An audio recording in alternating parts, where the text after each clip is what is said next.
गोस्वामी का प्राकट्य। तो सुखदेव गोस्वामी प्रकट होते हैं और प्रकट होकर के इस भागवतम को हम लोगों के लिए सुनाते हैं। तो आइए, इसका श्लोक संख्या 25 हम पढ़ रहे हैं, तो आप लोग भी पढ़ने का प्रयास कीजिए। स्क्रीन पे आपके है श्लोक 1.19.25।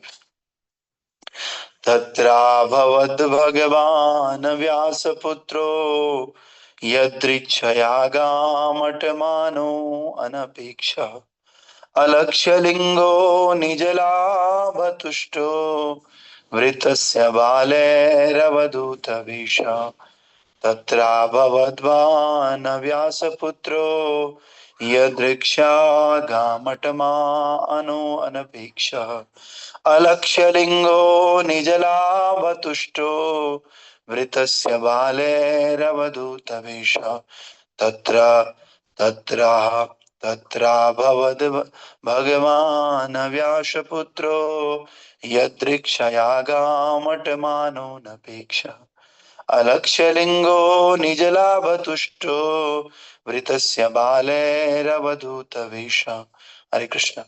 आप लोग पढ़िए। हरे कृष्ण प्रभु जी। यस। तत्रा भगवान् व्यासपुत्रो यदच्छागमात्मनोऽपि अनपेक्षा अलक्ष्यलिङ्गो निर्जलाभूतुष्टो वृतस्य बालेर्बुधतवेषा। हरे कृष्ण। और कोई भक्त? हरे कृष्ण प्रभु।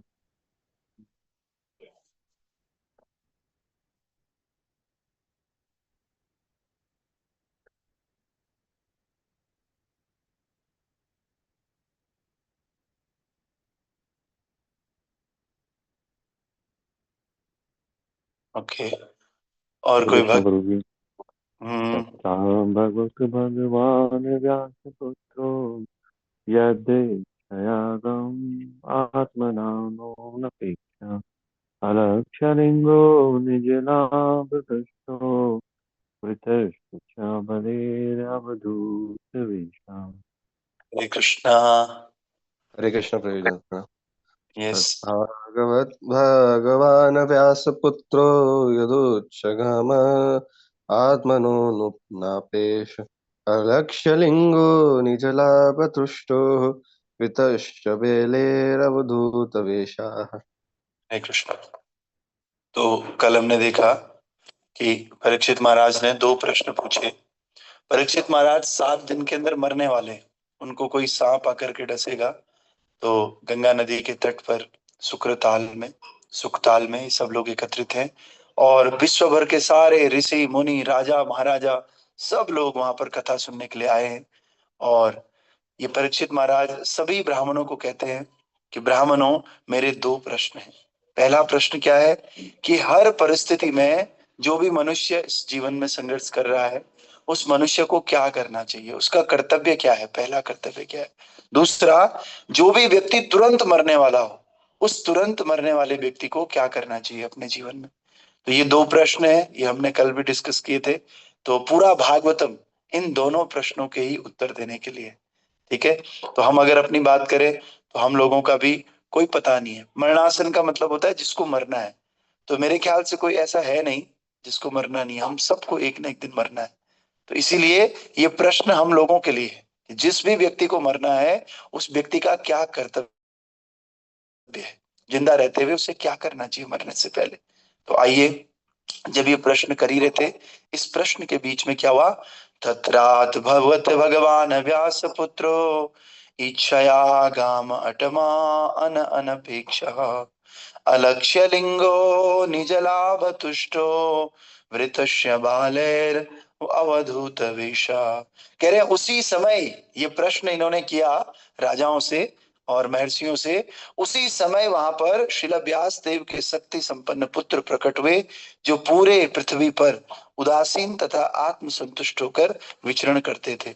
उनमें किसी सामाजिक व्यवस्था या जीवन का कोई लक्षण प्रकट नहीं होता था और वे स्त्रियों तथा बच्चों से घिरे हुए थे और इस प्रकार का वेश धारण किए हुए थे मानो दूसरों ने उन्हें उपेक्षित किया हो। तो ये प्रश्न जब पूछ रहे हैं सभी ऋषियों से, उसी समय वहां व्यास देव का पुत्र सुखदेव गोस्वामी प्रकट होते हैं। और सुखदेव गोस्वामी कैसे थे, कह रहे हैं ये बहुत उदासीन थे, न्यूट्रल रहते थे और आत्म संतुष्ट होकर के विचरण करते थे।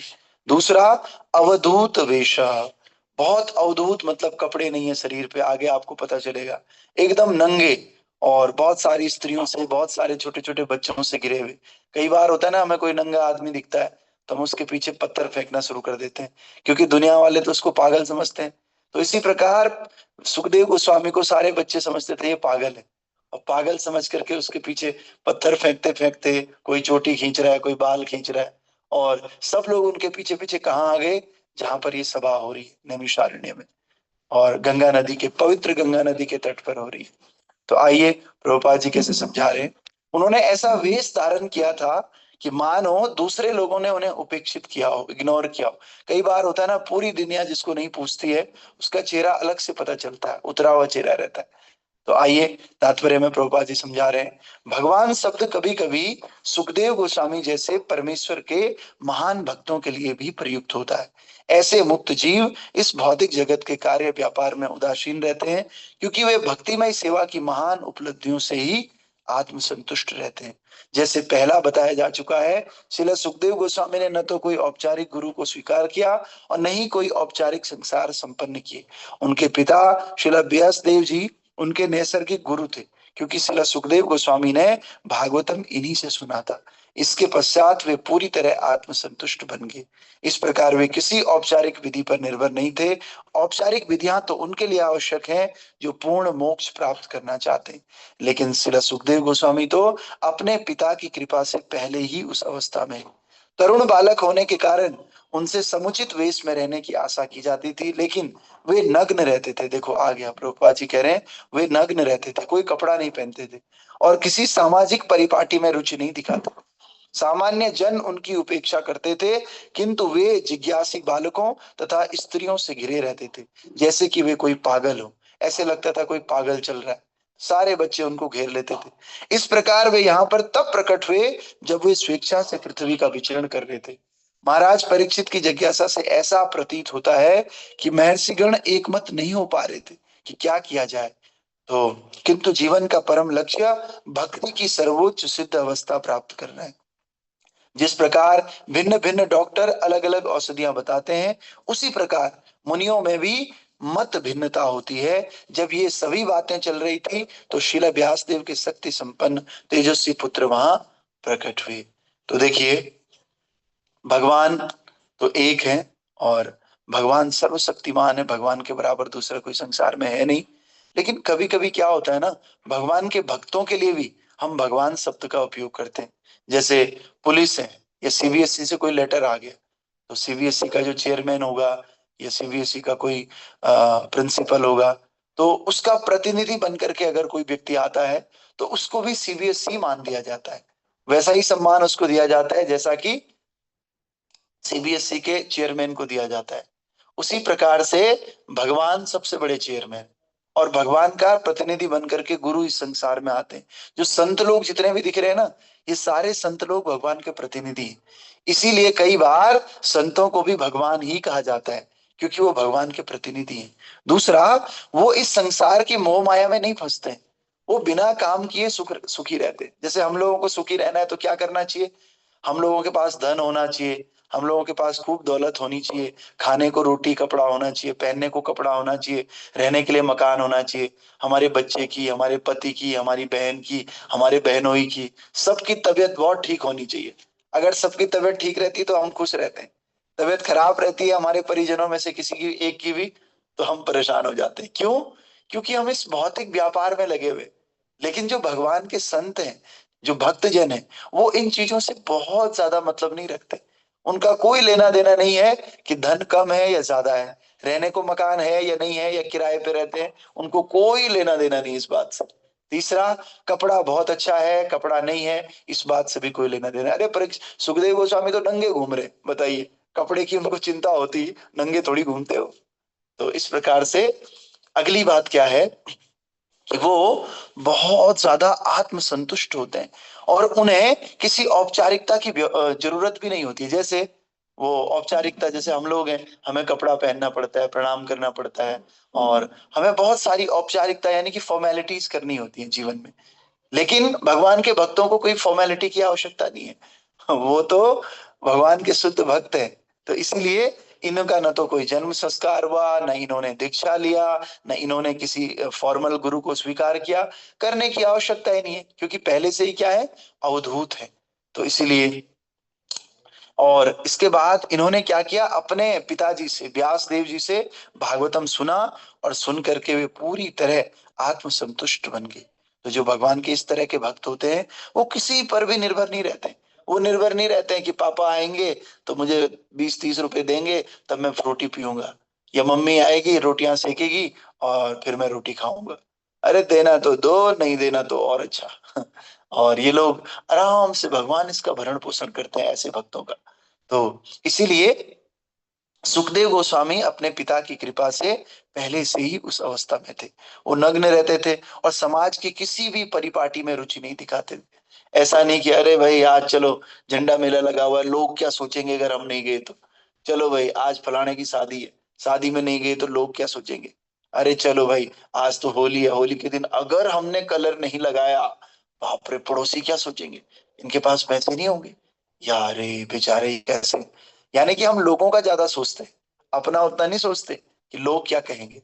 अरे आप अच्छा करोगे लोग तब भी कहेंगे, आप बेकार करोगे लोग तब भी कहेंगे, आप नहीं करोगे लोग तब भी कहेंगे। लोगों का काम तो है कहना, बस हमें क्या करना है, हमें वो करना है जो शास्त्र सम्मत है, जिसको करने से हमारे जीवन में वृद्धि होती है, हमारी भक्ति में वृद्धि होती है, हमारे परिवार की जो संस्कार है उन संस्कारों में वृद्धि होती है, वो करना है। हमें क्या लेना देना पड़ोसी से।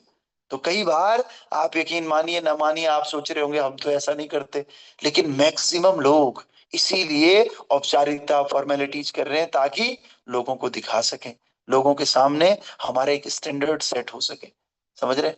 तो इस प्रकार से जब वे स्वेच्छा से पृथ्वी पर विचरण कर रहे थे तो लोगों को ऐसा लग रहा था वो पागल है, क्योंकि एक नंगा आदमी, बड़े बड़े बाल, बाल काटे नहीं, दाढ़ी काटी नहीं, तो सोचो क्या लगेगा, सबको तो ये लगेगा ना पागल है। और पागल के पीछे कौन दौड़ता है, छोटे छोटे बच्चे, छोटे छोटे बच्चे उनके पीछे दौड़ रहे हैं। और जब बच्चे दौड़ेंगे तो उनकी माँ भी तो दौड़ेगी, माँ बोलेगी बेटा कहाँ जा रहा है, रुक जा खाना तो खा ले, अरे तूने पानी नहीं पिया सुबह से, पानी पी ले। तो इसलिए बच्चे और स्त्रियां दोनों से घिरे रहते थे परीक्षित महाराज, विचरण करते रहते थे। एक गांव में गए, उस गांव के कुछ बच्चे कुछ दूर तक उनके साथ चले गए, फिर उनकी माँ पकड़ के इधर लाई, फिर अगले गांव के बच्चे उनके पीछा करना शुरू कर दिए। ऐसे करते करते जब वो विचरण कर रहे थे ना, तो करते करते वो पहुंच गए कहाँ, गंगा नदी के तट पर, शुक्रताल में, जहां पर परीक्षित महाराज अनेक ऋषियों से घिरे हुए थे और सभी ऋषियों को प्रश्न कर रहे थे कि मनुष्य का कर्तव्य वास्तव में है क्या, क्या खाना पीना सोना बच्चे देखना, क्या यही कर्तव्य है? नहीं। और इस बारे में मनुष्य का कर्तव्य क्या है, अलग अलग ऋषिगण अलग अलग बातें बता रहे थे। जैसे डॉक्टर से ना, अलग अलग डॉक्टर अलग अलग बातें बताते हैं। आप इसके पास जाओगे, दूसरे के पास जाओगे, तीसरे के पास जाओगे, तो आपका पता लगे अरे एक दवाई तो दोनों डॉक्टर ने एक जैसी दी है, पर ना ये पीली दवाई इसने अलग दी है। अलग अलग डॉक्टर अलग अलग इलाज बताता है। एक डॉक्टर बताएगा दही नहीं खाना है, दूसरा बताएगा चलो खा लेना बस फ्रीज की ठंडी मत खाना। तो अलग अलग डॉक्टर आपको अलग अलग चीजें बताते हैं। उसी प्रकार से आध्यात्मिकता के डॉक्टर संत लोग होते हैं, ऋषिगण होते हैं। तो ये ऋषिगण भी अलग अलग मत होता है इन लोगों का। तो इसलिए सब लोग कंफ्यूज थे वहां पर, कोई कुछ कह रहा था, कोई कुछ कह रहा था, कोई कह रहा था ये कर लो, कोई कह रहा था ध्यान कर लो, कोई कह रहा था यज्ञ कर लो, कोई कुछ कह रहा था। सब अपनी समझ और अपने अनुभव के आधार पर विचार प्रस्तुत कर रहे थे। तो जब ये मतभेद हो रहा था, इसी मतभेद के बीच में सुखदेव गोस्वामी वहां पर प्रकट हो जाते हैं। और सुखदेव गोस्वामी के अंदर इतना तेज था कि उस तेज को देख करके अलग अलग शास्त्रों में बताया जाता है, सारे ऋषि मुनि उठ करके खड़े होते हैं, खड़े होकर के उनका सम्मान करते हैं और सम्मान करके प्रणाम करते हैं उनको। क्योंकि स्त्री और बच्चों को क्या पता तेज क्या होता है, उनको क्या पता ये पागल नहीं है तो तेजस्वी संत है। लेकिन ये ऋषिगण ही तो जानते हैं ना इन बातों को। ऋषिगण सारे उठ गए और उठ करके, अब देखो सुखदेव गोस्वामी कैसे थे, वो दिखते कैसे थे, आइए उसकी चर्चा करते हैं। चार्वायताक्षोत सुतल्य कर्णम शुभ्रवानम कंबुज सुतात कंठम चार्वात्य छोत्रम सतुसल्य कर्णम सुप्रवानम कंबुसुजात कंठम। शिला व्यासदेव के पुत्र की इस आयु लगभग 16 साल थी। केवल 16 साल के थे सुखदेव गोस्वामी, छोटे। उनके पांव, हाथ, जांघें, भुजाएं, कंधे, ललाट तथा शरीर के अन्य भाग अत्यंत कोमल थे और सुगठित थे। जैसे बॉडी जिम में जाकर के बॉडी बनाते हैं ना, तो उनकी नेचुरली बॉडी थी। सुगठित मतलब बिल्कुल गठीला शरीर था उनका, अंग कोमल थे सारे। और उनकी आंखें सुंदर थी, बड़ी बड़ी थी, और नाक और कान उठे हुए थे। सुंदरता कैसे पता चलती है? जिसकी आंखें बड़ी बड़ी रहती है ना, उन बड़ी बड़ी आंखों को सुंदर कहते हैं, एक शेप में रहती। तो इनकी आंखें बहुत सुंदर थी, बड़ी बड़ी आंखें थी, और नाक भी बड़ी थी, और कान दोनों उठे हुए थे। समझ रहे हैं? उठे हुए मतलब जिस किसी के बैठे हुए कान रहते तो सुंदर थोड़ी दिखता है, उठे हुए कान थे ऐसे। और नाक भी हल्की सी उठी हुई। किसी की चपटी नाक होगी तो चपटी नाक वाले इतने सुंदर थोड़ी लगते। ठीक लगते हैं, भगवान की व्यवस्था है, लेकिन ज्यादा सुंदर कौन लगते हैं? जिनकी बड़ी बड़ी आंखें हों, जिनके नाक उठे हुए हों, जिनके कान भी उठे हुए। और उनका मुख मंडल अत्यंत आकर्षक था। उनका मुख बहुत ही सुंदर और बहुत आकर्षित करने वाला था। और उनकी गर्दन सुगठित एवं शंख जैसी सुंदर थी। अब गर्दन की भी सुंदरता होती है। कईयों की तो गर्दन ही नहीं होती, और कईयों की गर्दन बहुत लंबी होती है। समझ रहे? तो अलग अलग तरह के लोग हैं, तो इसीलिए उनकी गर्दन सुगठित थी, मतलब जैसा गैप होना चाहिए सर और धड़ के बीच में, उतना ही उनका गैप था। और शंख के समान सुंदर थी। शंख कितना प्यारा लगता है देखने में, ऐसी ही उनकी गर्दन एकदम शंख के समान सुंदर थी। तो तात्पर्य में प्रभुपाद जी कह रहे हैं, देखो भगवान का जब महिमा रूप हम लोग सुनते हैं, उससे तो फायदा होता ही है, लेकिन भगवान के भक्त का भी अगर सब सुनते हैं ना, तो उससे भी फायदा होता है। ठीक है? तो नितेश प्रभु अलग से दिख रहे हैं आज। आज आप लोगों का सेपरेशन हो गया। चलो, इधर एक सीट कम हो गई, इधर एक सीट ज्यादा हो गई। चलिए, तो आज कम से कम अमन चड्डा प्रभु और गीता क्लासेस यानी कि कपिल प्रभु ने, दो लोगों ने हमारी बात मानी। उन्होंने वीडियो खोलने का प्रयास किया, पर थोड़ी देर ही खोला इन्होंने। शौर्य प्रभु ने भी प्रयास कर लिया खोलने का। चलो, ऐसे ऐसे करके धीरे धीरे सब लोग खोलेंगे तो अच्छा लगेगा। बीच बीच में बंद कर लिया करो, जब आपको वॉशरूम जाना होता है बीच में, या कुछ खाना पीना होता है। तो कपिल प्रो ने भी शुरू कर दिया, तो आप सब भक्तों का देखो कितनी लाइवनेस रहती है अगर आप ऐसा खोलते हो तो जैसे कल शाम की क्लास में मैंने ही वीडियो ऑफ कर दिया था, कहीं जा रखे थे। देखो, नियम नहीं टूटना चाहिए। नियम अगर टूटता है ना, तो उससे सतोगुण का नाश होता है। जब किसी काम को आप लगातार करते हो ना, तो उसमें सतोगुण होता है, मोड ऑफ गुडनेस होता है, और वो इतनी ताकत देता है आपको ना, वाह, सारे कलमश धीरे धीरे खत्म हो जाते हैं। तो हमें चाहे किसी को बुखार हो, कुछ भी हो, हमें इस काम को रोज करना चाहिए।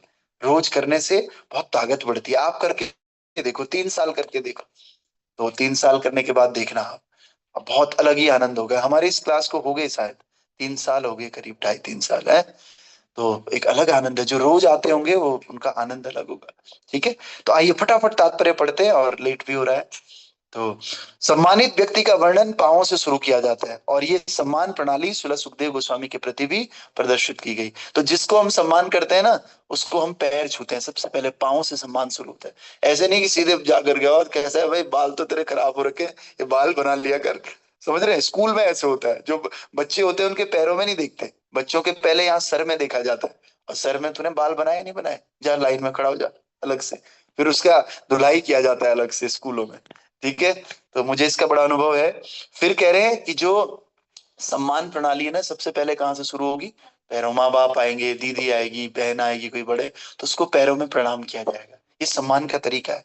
वे मात्र 16 साल के थे। व्यक्ति का सम्मान उसकी उपलब्धियों के लिए किया जाता है, न कि उसकी बड़ी आयु के लिए। ऐसे नहीं कोई बड़ा है तभी सम्मान करो, उसकी उपलब्धि अगर ज्यादा है छोटा होने के बाद भी, तब भी आप सम्मान कर सकते हो।